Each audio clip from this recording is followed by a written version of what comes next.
Olha, irmão, o frio eu entendo. O desânimo não pode. Além, eu não estou vendo ninguém desanimado, glória a Deus. Jesus é bom. Eu estava lendo Levítico esses dias e a gente é um pouco preconceituoso com Levítico. Quer dizer, você não é preconceituoso, eu sou um pouco preconceituoso, mas eu era. Olha só que coisa interessante. Capítulo 26. E eu vou ler uns pedaços e a gente vai comentando aqui. Porque que lindo poder ver a graça de Deus, mesmo no Velho Testamento. Aliás, o Velho Testamento é cheio da graça de Deus. A gente que acha que é só lei. Mas estou me adiantando. Vamos lá, capítulo 26. Quando você vai para o capítulo 26, você está lá na sua leitura, você, como na minha Bíblia, deve ter o subtítulo. Então, você vai lá, de demonstração contra idolatria, você fala, beleza, né? Tô liberada dessa parte. Bênçãos decorrentes da obediência. Oh, glória, Espírito Santo de Deus, fala comigo nesta hora. Estou aqui para receber todas as bênçãos. E aí você vai lendo lá, se andares nos meus estatutos, verso 3, guardardes os meus mandamentos, os cumprirdes, então vos darei as vossas chuvas, e a terra dará sua messe, e a árvore do campo seu fruto. Verso 6, estabelecerei paz na terra, deitar-vos-ei, não haverá quem vos espante. Verso 7, perseguirei os vossos inimigos.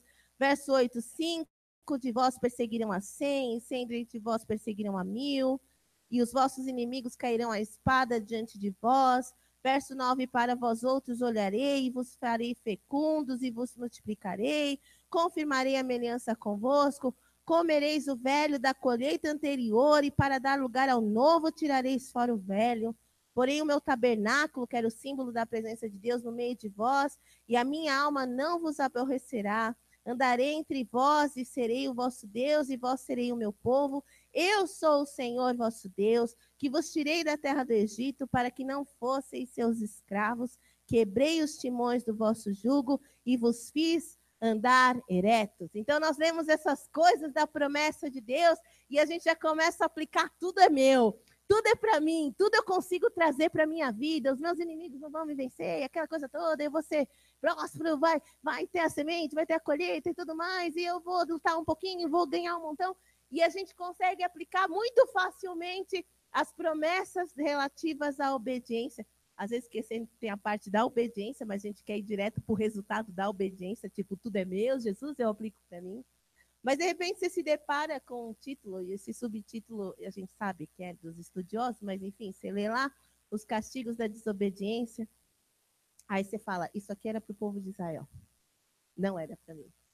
Mas aí eu fui lendo e descobri uma coisa muito interessante que eu creio que... Vamos ler. Verso 14. Mas, se não me ouvires e não cumprires todos esses mandamentos, se rejeitardes os meus estatutos e a vossa alma se aborrecer dos meus juízos, a ponto de não cumprir todos os meus mandamentos e violardes a minha aliança, então eu vos farei isto: porei sobre vós terror, a tísica, a febre ardente, que fazem desaparecer o lustre dos olhos e definhar a vida, e semeareis debalde a vossa semente, porque os vossos inimigos a comerão. Voltar-me-ei contra vós outros e sereis feridos diante de vossos inimigos. Os que vos aborrecem assenhorear-se-ão de vós e fugireis, sem ninguém vos perseguir. Se ainda com isso não me ouvirdes, tornarei a castigar-vos 7 vezes mais, quebrantarei a soberba da vossa força. Verso 20, debalde se gastará a vossa força, e a vossa terra não dará sua messe, as árvores da terra não darão seu fruto. Então, tudo aquilo que era de promessa, de coisas boas que Deus faria por causa da decorrente da obediência do povo de Deus, agora a desobediência traria uma série de consequências porque o povo não estava ouvindo a Deus. E aqui a gente pode começar a prejulgar que esse aqui era o Senhor Deus antes de Jesus, da nova aliança, antes do sangue de Cristo, agora aqui é a época da lei. Mas aí, eu queria ler com você 2 versos no meio dessa repreensão de Deus, no meio desse castigo. Essa palavra castigo, na verdade, é do título, mas no meio dessa correção do Senhor. O verso 18 fala assim: se ainda assim com isto não me ouvirdes. tornaria-vos castigar. Aliás, fala no texto, perdão. E o verso 23 ainda fala assim: se ainda com isso não vos corrigirdes para volverdes a mim. E nessa hora que, quando eu li, se ainda com isso não vos corrigirdes para volverdes a mim, é como se o Espírito Santo falasse: tem um objetivo nessa correção, tem um objetivo nessa disciplina. O meu objetivo está no verso 18. Se ainda assim com isso não me ouvirdes, se ainda assim com isso, no verso 23, não vos corrigirdes para volverdes a mim. O que o Senhor Deus queria com toda essa correção e disciplina? Trazer o povo de Deus para onde? Para perto. Quando o Senhor nos corrige, nos disciplina, não é para nos afastar, não é uma punição, vai sentar e ficar de castigo, pensar no que você fez, mas o que o Senhor quer nos trazer para perto. E como eu vi graça de Deus, porque eu percebi o amor do Senhor mesmo no meio da correção e da disciplina. Que Deus é esse tão maravilhoso e que amor é esse que a gente não vai entender, irmão. A gente não vai entender. A gente estava fazendo 7 passos ali com a Clara na sala. E o Senhor fala em 1 João 9 que ele purifica, perdoa e purifica de toda injustiça. Então, ele não só perdoa os nossos pecados, como ele tira e deixa limpo. Quando ele olha para nós, o que ele vê é o sangue dele. Ele não vê mais o pecado confessado. O que ele vê é o sangue dele aplicado na nossa vida. Que amor é esse que limpa tudo que eu fiz de errado? Que amor é esse que tira tudo que você fez de errado? Que amor é esse que te disciplina não para te punir, para dizer, olha como você é mau, olha como você é podre, olha como você é falho. Ele só te corrige porque ele quer te trazer para perto, porque ele te ama muito. Irmãos, o plano e o preço que ele pagou para que nós tivéssemos uma vida abundante, uma vida transbordante, uma vida que, quando as pessoas chegam perto de nós, elas podem sentir uma diferença porque elas estão mortas nos delitos e pecados, mas nós temos vida por causa de Cristo. É essa vida que Jesus está propondo para nós. Não é uma vida sem problemas, mas é uma vida com Cristo no controle, onde todas as coisas andam em harmonia, porque quem controla é Ele, não mais eu. E mesmo em Levítico, mesmo no meio da disciplina do Deus Todo-Poderoso, e dele não se zomba, ele é o mesmo Deus, não há ninguém como ele. Mesmo assim, nós podemos ver o amor de Deus, que nos disciplina e nos corrige, só para nos trazer para perto. Jesus, nos guarda de ficar fugindo do seu amor. O Senhor é tão bondoso. O Senhor nos ama tanto. Para que ficar correndo de Deus? Que a gente tem uma vida e um coração muito quebrantado para se sujeitar à disciplina. Porque a verdade é que no fundo, não você, vou falar de mim. Eu sou arrogante. Eu não quero reconhecer que eu estou errada. Porque se sujeitar à disciplina é isso. É reconhecer que você está errado. Mas eu quero ter um coração quebrantado. E queira você também ter um coração quebrantado. Para passar pela disciplina. E ficar pertinho de Jesus. A gente não gosta de ser corrigido, não. Quando você era criança, você gostava de ser corrigido? Não. Vocês gostam de ser corrigidos? Não.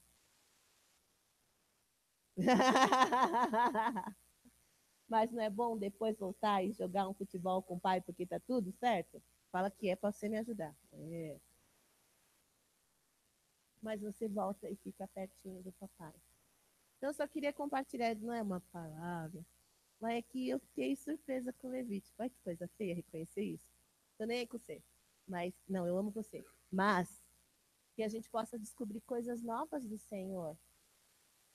E o Senhor me mostrou que ele queria não só disciplinar o povo pela disciplina, mas porque ele queria o povo perto. E essa característica do nosso Deus é ainda hoje assim, que ele nos quer é perto. Mas ele é santo, ele não compactua com o nosso pecado. Então ele nos disciplina, nos corrige e nos põe de pé de novo, pertinho dele, para caminhar com ele e para falar desse amor para outras pessoas. Amém? Simples assim, mas muda a vida. Glória a Deus.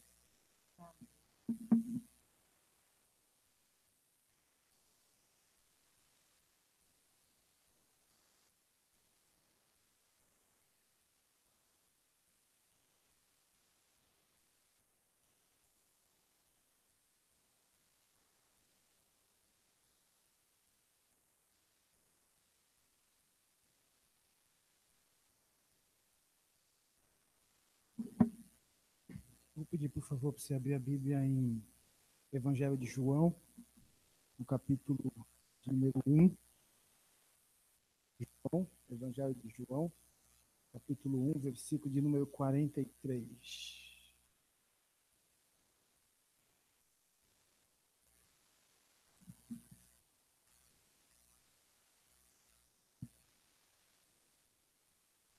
João, capítulo 1, versículo 43.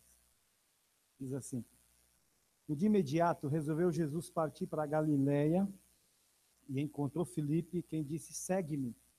Ora, Filipe era de Betsaida, cidade de André e de Pedro. Filipe encontrou a Natanael e disse: Achamos o que aquele de quem Moisés escreveu na lei e a quem se referia os profetas, Jesus o Nazareno, filho de José. Perguntou-lhe Natanael: De Nazaré pode sair alguma coisa boa? Respondeu-lhe Filipe: Vem e vê. Jesus viu Natanael aproximando-se e disse a seu respeito: Eis um verdadeiro israelita, em quem não há dolo. Perguntou-lhe Natanael: De onde me conheces? Respondeu Jesus: Antes de Filipe te chamar, eu te vi quando estava debaixo da figueira. Então exclamou Natanael: Mestre, tu és o Filho de Deus, tu és o Rei de Israel. Ao que Jesus lhe respondeu: Por que te disse que te vi debaixo da figueira? Crês?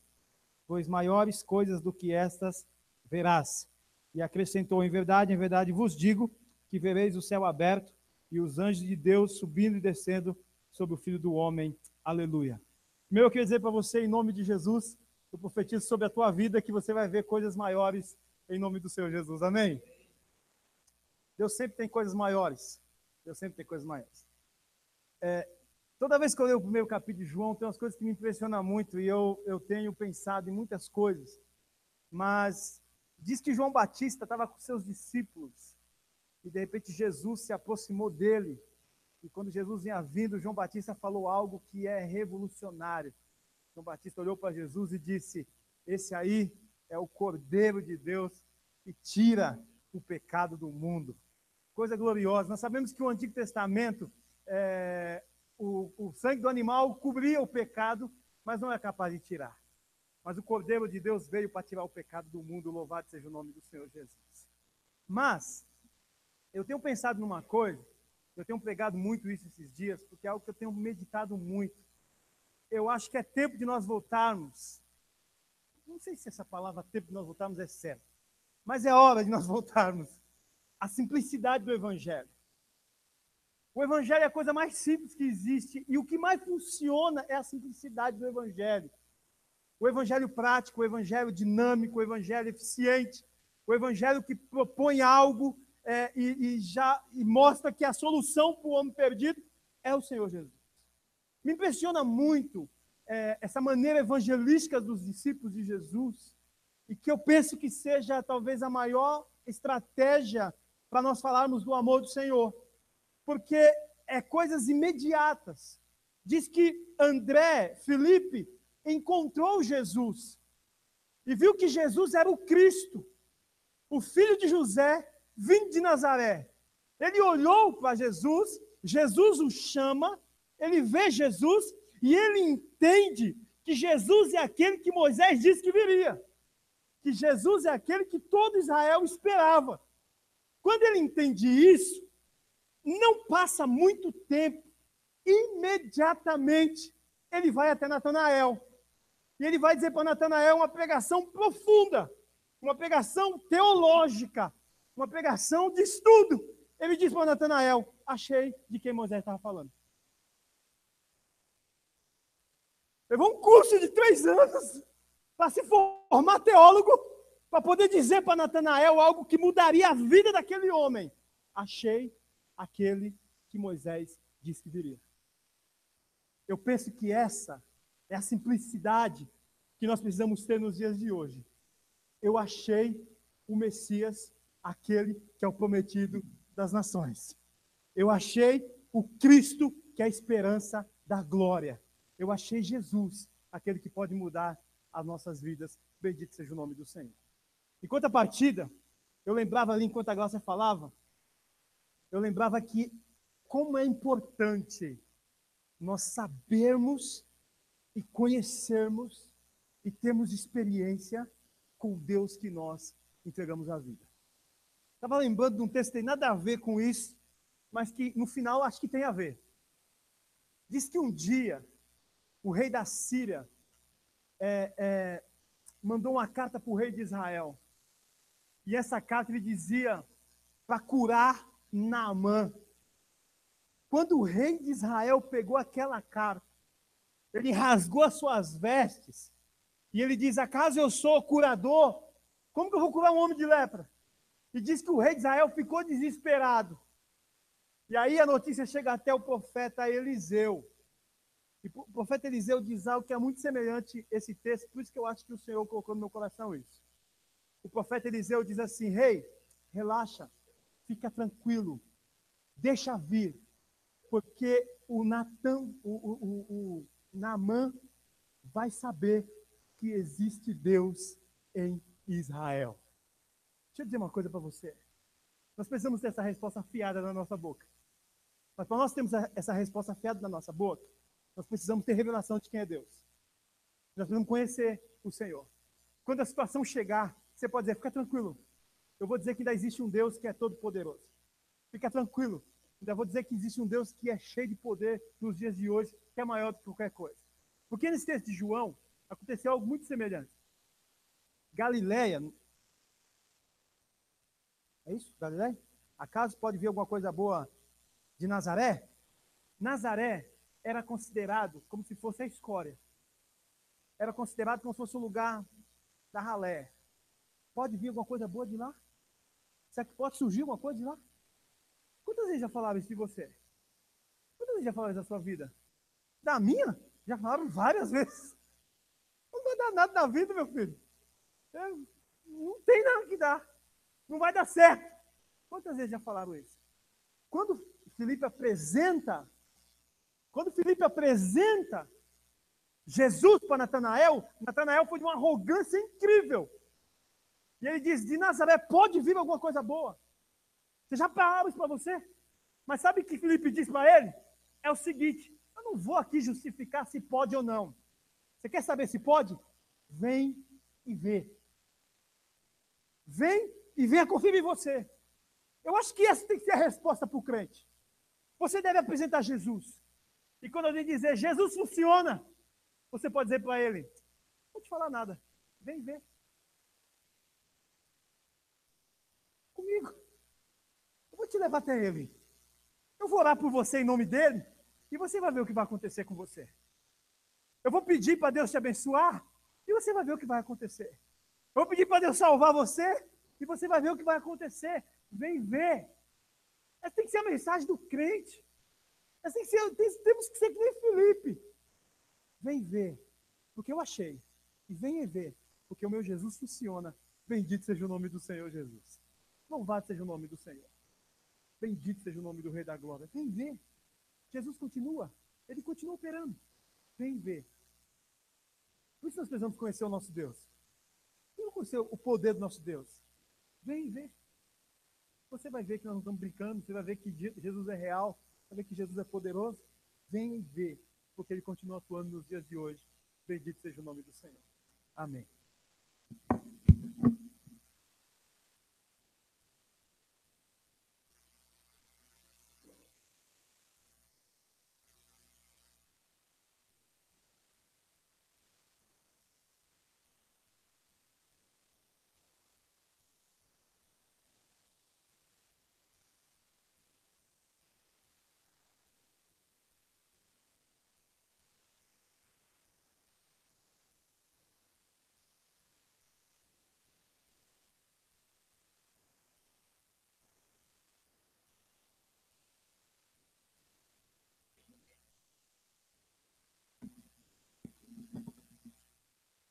Ele falou que se pode ver uma coisa boa lá de Nazaré, né?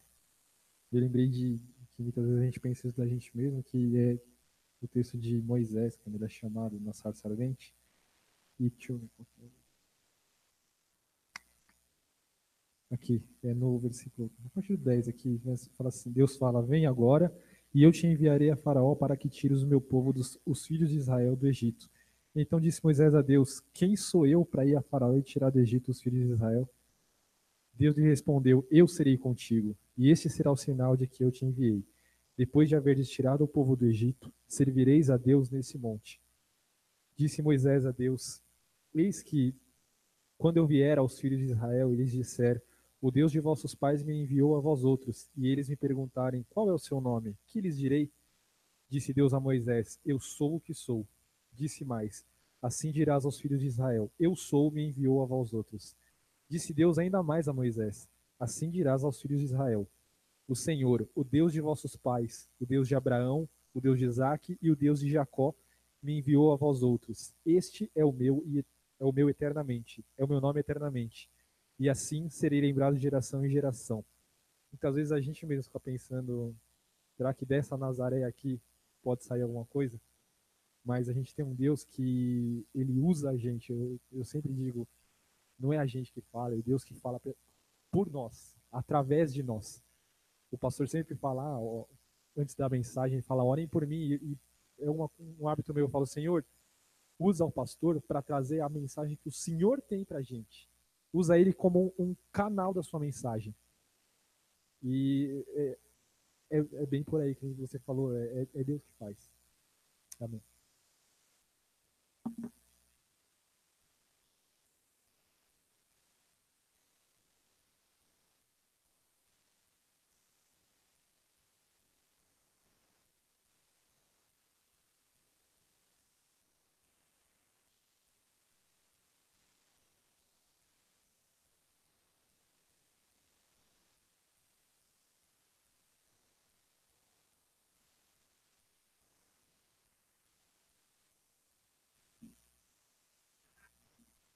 Eu não preparei uma palavra e, na verdade, não tinha intenção de dizer nada especial, mas a Glaucia me provocou e ela falou tudo certinho, mas eu sou pastor e, e quando estava lendo junto com ela, vi que ela parou num certo lugar e ela fez a aplicação correta para o que Deus quer da gente, mas há algo mais que eu acho que pode e deve ser dito para ensino.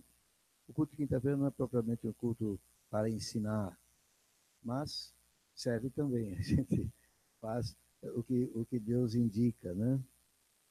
É interessante porque pentecostais gostam muito de mencionar isso, tanto aqui como acho que em Deuteronômio que aparece coisa semelhante, bênçãos e maldições. Lá vem com o nome de bênçãos e maldições, aqui vem bênçãos decorrentes da obediência e castigos da desobediência. Não sei quantos já leram o livro O Plano das Épocas. Quantos aqui já leram O Plano das Épocas? Hein? Quem está lendo? Então, uma das coisas importantes daquele livro, e uma das coisas importantes de estudar o sistema teológico dispensacional, que divide a vida na Terra, a vida humana na Terra em 7 dispensações, é que você começa a entender como é que se coloca cada trecho da palavra em relação à vontade de Deus e à direção de Deus para o homem naquela época específica. Vocês sabem que Levítico é um dos livros da lei. Não sei quantos sabem, a lei foi dada por Moisés. Logo depois do Sinai, quando aquelas coisas aconteceram, Deus deu os 10 mandamentos e depois Deus deu toda a lei cerimonial. E o livro de Levítico inclui a maior parte dessas leis. Há algumas coisas fora do livro de Levítico, mas a maior parte está aqui. Na verdade, o povo de Israel tinha 5 livros, que eram a Bíblia deles. O Pentateuco, Gênesis, Êxodo, Levítico, Números, Deuteronômio. Depois os outros livros foram sendo agregados e os judeus foram entendendo que eles faziam parte de um cânone, um grupo, uma lista de livros sagrados, livros de Deus, onde Deus falou com o povo descendente de Abraão, o povo de Israel. Não sei quantos têm conhecimento desses fatos, desse ensino. Quando Deus está propondo estas coisas aqui, ele está propondo estas coisas para um povo que foi sacado do Egito e foi colocado numa terra específica, a Palestina, a terra prometida, e eles tinham que viver ali, debaixo da mão de Deus. Cada povo tinha o seu Deus, eles tinham uma noção de Deus territorial. Eram falsos deuses, mas eles elegiam os seus deuses. E quando achavam que as coisas aconteciam bem, é porque Deus estava dando o bem, e quando aconteciam mal, é porque Deus estava irado, e eles aplacavam Deus até com o sacrifício de crianças, de seus filhos, porque não tinham noção de quem era Deus e qual era o caráter de Deus. Eles viviam num paganismo, numa idolatria. Quando Deus põe o povo dele na terra, Deus dá para eles estatutos e ordenanças, e esses estatutos eram para que fossem obedecidos. O critério que Deus está dando é: se vocês forem fiéis a mim, vão saber que há Deus em Israel. A maneira como o povo, todos os povos da vizinhança iam exaltar a Deus é pelo sucesso de Israel na terra. Mas Deus não é um Deus que faz vistas grossas. Eu vou abençoar vocês, qualquer coisa que vocês façam. Não, eles me obedeçam, vocês serão abençoados. Desobedeçam, não vai dar certo. Por quê? Porque Deus sabia que a tendência deles era se amoldar aos outros deuses das outras nações. Então, Deus precisava ganhar o coração deles e mostrar que ele era Deus. O rei que cumpriu isto em toda a extensão do ponto de vista terreno foi Salomão. Deus abençoou o povo de Israel de tal forma que as rainhas, como a rainha de Sabá e os outros povos, eles vinham até Jerusalém para ver a glória do reino de Israel. E esta glória mostrava a natureza do Deus verdadeiro que Israel seguia. Que Israel cria, Israel tinha como seu Deus. Então, essas coisas têm todas o seu lugar. E havia uma aliança, porque no verso 9 a Glaucia leu: e confirmarei a minha aliança convosco. Agora, esta aliança, disse hoje, era da lei, mas não era exclusivamente de lei, era de graça. Aqui estavam princípios que nós não temos que obedecer como lei, mas o coração de Deus se agrada destas coisas. E estas coisas da obediência, e o coração de Deus se desagrada dessas outras coisas que são as coisas da desobediência. De modo que se hoje eu estou em outra aliança, e se hoje eu estou em outra dispensação, se hoje não pesa sobre mim esta lei, no entanto, o que Deus gostava para eles, gosta para mim também. E o que Deus se desagradava dele, se desagrada de mim também. Deus é o mesmo, ele não muda.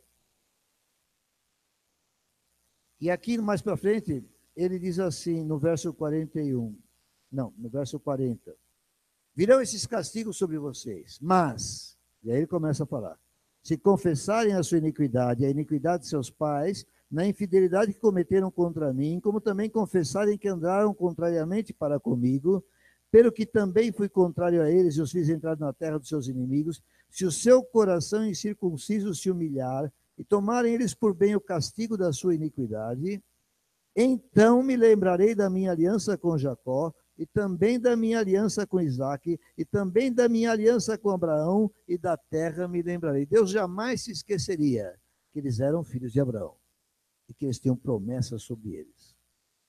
Os homens podiam se esquecer de que ele era o seu Deus, e que Deus tinha promessa com eles, mas Deus jamais se esqueceria disso. E se nós vamos um pouquinho para frente, no verso 44, ele diz assim: mesmo assim, estando eles na terra de seus inimigos, não os rejeitarei, nem me aborrecerei deles, para consumi-los e invalidar a minha aliança com eles, porque eu sou o Senhor, seu Deus. Antes, por amor deles, me lembrarei da aliança com seus antepassados que tirei da terra do Egito à vista das nações, para lhes ser por Deus. Eu sou o Senhor. Deus sempre promete: vocês são meus, eu jamais vou deixá-los, jamais vou abandoná-los. Agora, nós estamos numa nova aliança. Jesus falou o que sobre essa aliança? Eu vou pôr no coração deles as minhas leis. Vou escrever. Eles não vão esquecer. Deus faz conosco uma coisa que não fez com eles. Em Hebreus diz que coisa maior Deus fez conosco. E que eles, sem nós, não são aperfeiçoados. É uma coisa espantosa. Leiam lá comigo.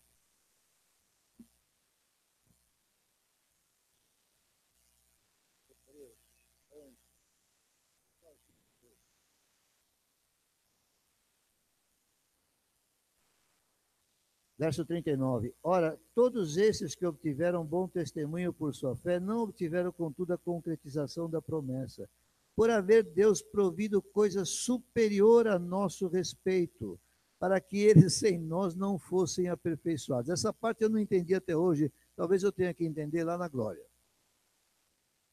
quando Jesus ensinar a todos nós.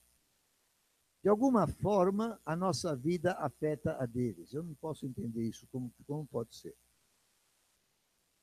Mas certamente aquela aliança não era aperfeiçoada sem a nova. A nova era extremamente necessária. Ela jamais seria entendida se não tivesse vindo Cristo para ser o Cordeiro de Deus que tira o pecado do mundo. Tudo isso que está no Velho Testamento, os judeus até hoje não entendem. Precisa explicar para eles. Tem missões que vão contar o evangelho para judeus, de uma maneira que os judeus possam entender segundo o Velho Testamento, porque eles não compreendem, fica obscurecido. Então, eu posso entender aquela palavra, que eles sem nós não seriam aperfeiçoados, pode-se entender com isso. Eles precisavam da revelação do Novo Testamento para que viessem a entender o que eles tinham na mão. Mas o essencial para nós aqui é que não só ele pôs aliança em nosso coração, mas essa aliança tem um penhor que é o Espírito Santo. E essa aliança tem algo muito mais precioso que é o sangue de Jesus. E este sangue de Jesus, ele resolve todas as coisas, porque todo o projeto de Deus está consumado em Cristo. Nada mais ficou por ser feito. De modo que agora, quando nós não andamos obedecendo os princípios do coração de Deus, ele não se agrada. Mas ele estava também aqui antecipando algo. Se eu não estiver sobre vocês, protegendo vocês, se vocês forem andar fora das minhas asas, fora do meu abrigo, mesmo sendo da nova aliança, o diabo vai tomar partido contra vocês. E vocês vão sofrer certas consequências de andar fora do meu abrigo, fora da minha proteção. Porque você pode ter o Senhor no coração, isso te garante para a eternidade.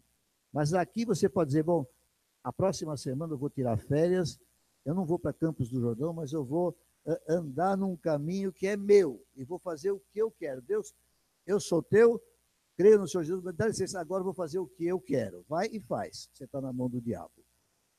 Deus continua guardando você porque você pertence a Ele. Ele não vai abrir mão daquilo que lhe pertence. Mas você vai ter consequências bem parecidas com aquelas que estavam prometidas para os judeus em Levítico. Vai funcionar desse jeito. Mas essa palavra que ele deu aqui para eles, verso 44 de Levítico 26, eu diria assim, mesmo vocês, andando distraídos de mim nesta dispensação, eu não vou rejeitar vocês. Eu não vou nunca me aborrecer de vocês. Porque o meu filho comprou você. E eu vou, pelo meu espírito, buscar você de qualquer forma. Eu não sei como Deus vai fazer, José, mas aquele irmão que você mencionou está debaixo dessa aliança nova. Ele fez tanta besteira, agora precisa ser tratado de um jeito diferente. A gente não tem muita esperança, eu confesso, eu não tenho muita esperança, porque esse tipo de tratamento que eles fazem, às vezes dá certo. Mas muitas vezes não dá. Esses abrigo, casa de recuperação. Mas uma coisa é certa, ele pertence ao Senhor e o Senhor vai resgatá-lo para ele. Como ele vai fazer, não sei. Mas ele pertence ao Senhor. não os rejeitarei. Nunca, jamais te abandonarei. É o que o Senhor fala. Não me aborrecerei deles, não vou consumi-los, não vou invalidar a minha aliança com eles, porque esta aliança foi feita no meu Filho, Jesus Cristo, o Senhor. Ela é permanente, ela é por graça. Aleluia. Quando damos cabeçada nesta vida, como crentes que estamos debaixo da graça, nós vamos sofrer consequências. O Novo Testamento diz assim: não vos enganeis, de Deus não se zomba, o que você semear, você colhe. Mas ele não diz isso como ameaça. Ele diz como um fato. Vai acontecer desse jeito. Mas olha para mim. Volta para mim. A mesma coisa que ele dizia para o povo lá. Ele fala para um crente, entre aspas, desviado dos tempos de hoje. Volta para mim. A minha aliança não está desfeita. Assim como ele se lembrava que eram descendentes de Abraão. Hoje, ele olha para nós e sabe, não precisa se lembrar, que somos seus filhos por causa de Jesus Cristo, o Senhor. Amém, amados? Glória a Deus por isso, em nome de Jesus.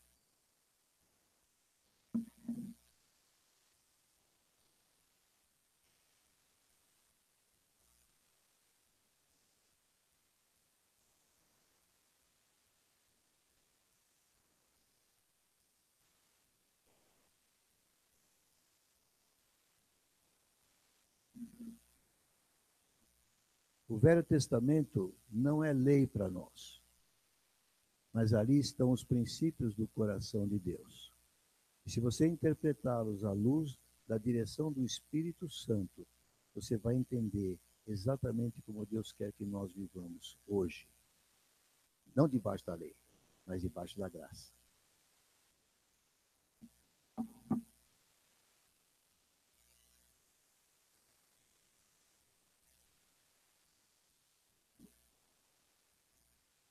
Tem um texto aqui que eu penso que vai na mesma linha que está sendo pregado. Está em Efésios 3:20, um texto bem conhecido. Eu penso que eu não trago nenhuma novidade, mas eu trago uma experiência minha. Então eu quero compartilhar com os irmãos. E o texto diz assim: ora, aquele que é poderoso para fazer infinitamente mais do que tudo quanto pedimos ou pensamos, conforme o seu poder que opera em nós.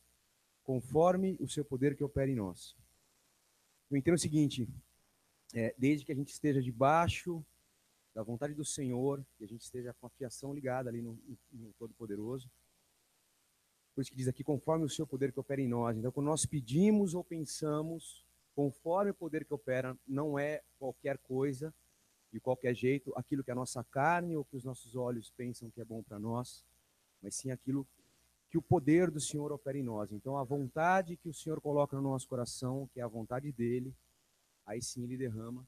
Eu disse que eu não traria nenhuma novidade aqui, mas a parte mais deliciosa disso é quando você entende que você escutou a voz do Senhor e você, então, está cedendo ao poder dele que opera, e aí você obedece e toma uma atitude que você crê que foi ele que colocou no seu coração. E depois de um tempo você percebe que era a vontade dele mesmo. Então essa é a melhor parte, porque isso vai acabar refletindo numa bênção na sua vida. Seja ela material, seja, enfim. Então eu vivi isso, eu já disse aqui que Deus tocou no meu coração para eu ensinar o rapaz. Simplesmente ele carregava o meu instrumento e eu falei, tira esse instrumento daí da sacola aí, deixa eu ver você tocando.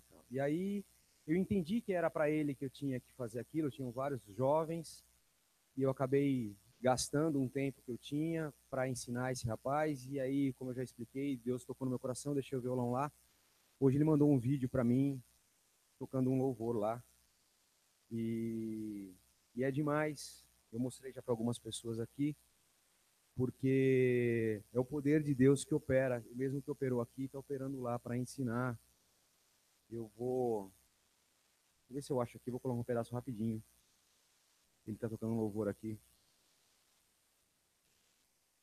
Te agradeço, Deus, por se lembrar de mim, me ver o teu favor, é o que me faz crescer, eu vivo pela fé. É maravilhoso. é porque então tenho essa bênção para contar. Ele está tocando, ele fez 3, 4 aulas comigo, e o Senhor, o mesmo que me capacitou a tocar, eu orei com ele e falei: o mesmo que me ensinou vai ensinar você também, o Espírito Santo, que o poder que opera. Depois disso eu vim aqui, já contei, eu recebi uma oferta, eu consegui comprar um violão que para mim era um sonho de consumo. Então eu consegui, Deus me deu o violão de volta. Não bastando, um dia eu estava dando aula, uma aluna minha disse: ó, meu genro falou para você passar na portaria e pegar. Eu ganhei outro violão. Eu ganhei um Eagle e ele veio com uma caixa que eu queria comprar para poder transportar para as viagens, enfim. E aí eu tinha deixado as roupas também, e aí esse final de semana eu fui para Itu e sem falar nada, meu irmão me aparece com 3 sacolas de roupa, eu olhei para a tela e comecei a dar risada, porque... Enfim, Deus, ele é fantástico. Assim, eu estou falando de bênçãos materiais, mas para mim, é lógico, eu fico feliz. É um violão bacana, eu vou ter 2 violões, quem sabe eu posso ir para outro lugar e deixar de novo lá. Enfim, o senhor sabe, né? Mas a melhor parte é você estar na fiação com o Senhor, é você entender que você está na obediência, fora tudo de maravilhoso que é a graça, a salvação. A gente morar com Ele um dia é poder conviver com o Senhor aqui, enquanto nós estamos aqui, e poder contar isso para as pessoas. Acho que esse é o grande prêmio nosso aqui. Fora todas as dificuldades que nós passamos, acho que o presente de estar aqui é poder viver com Ele cada dia, e escutar a voz dEle, e poder obedecer Ele, e saber que Ele é um Deus vivo, né? Então, essa é isso. Não tem novidade nenhuma, é só minha experiência. O Senhor é demais, né?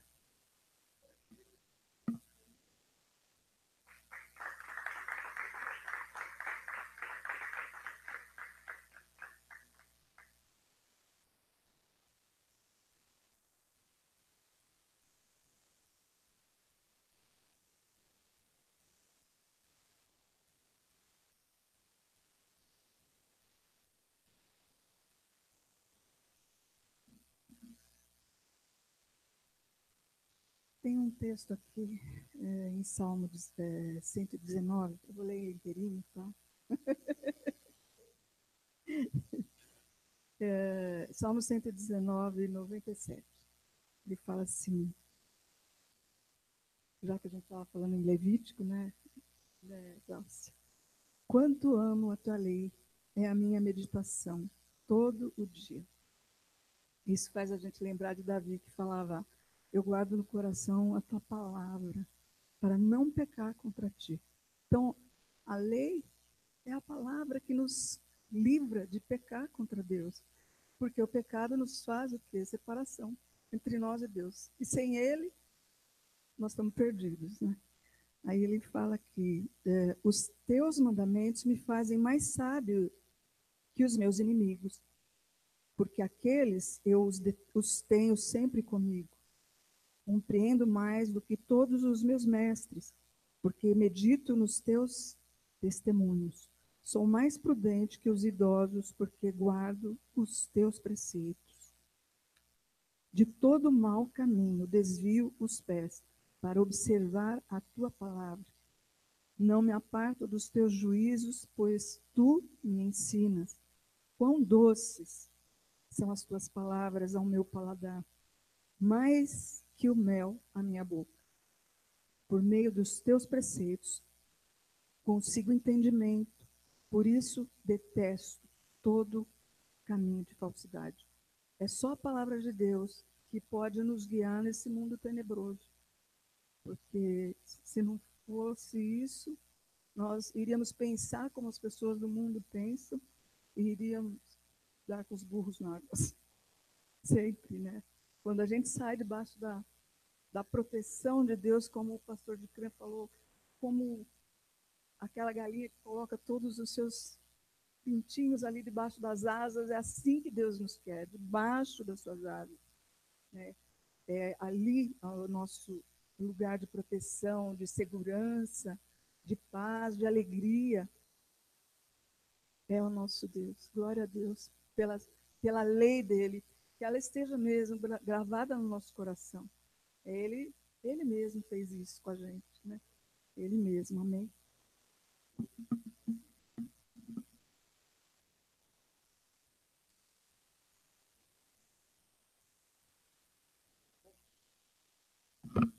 Glória a Deus. Coloque-se de pé. Aleluia. Eu vou perguntar se alguém tem mais alguma coisa, que sempre quando eu pergunto, alguém vem. Espera, dá 5 para... Não, já foi, verdade. Desculpa, não. Cara, mais uma, né? Esse cara, eu contei uma vez, né, que eu falei que errei o número dos pães, 5 pães e 3 peixes. Eu falei, gente, não é 3, é 5. Aí o Nó falou que você comeu 2. Ele sempre persegue. Mas tu não entendeu? Não duvida. Respeita, rapaz. Vamos orar?